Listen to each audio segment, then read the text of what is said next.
విజయవాడ సరౌండింగ్లో ఉన్నటువంటి ఏరియాలో ఉన్నటువంటి సేవకులందరూ తప్పనిసరిగా అటెండ్ అవ్వాలని ఆయిలయ్య గారు చెప్పి ఉన్నారు. దయచేసి సేవకులు ఎవరు కూడా అశ్రద్ధ చేయొద్దండి. సమయానికి రండి.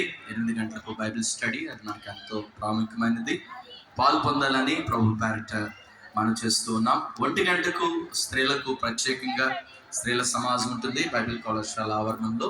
మేఘనా మిత్ర గారు దేవుని యొక్క వాక్యం అందిస్తారు. అందరూ స్త్రీలందరూ కూడా 1 గంటకే బైబిల్ కళాశాల ఆవరణలోకి రావాలని మనం చేస్తున్నాం. మరలా రేపు రాత్రి తిరిగి ఇదే ప్రాంగణంలో మనం 5:30 గంటలకి కలుసుకుందాం. త్వరగా అందరూ సిద్ధపడి రేపు రాత్రి కూడా పాలు పొందాలని ప్రభుపేట మనం చేస్తున్నాం. మీరు వెళ్ళేటప్పుడు బుక్ స్టాల్ను దర్శించండి. అక్కడ అద్భుతమైనటువంటి పుస్తకాలు ఉన్నాయి, తీసుకుని వెళ్ళాలని ప్రభుపేట మనం చేస్తున్నాం. Thank you.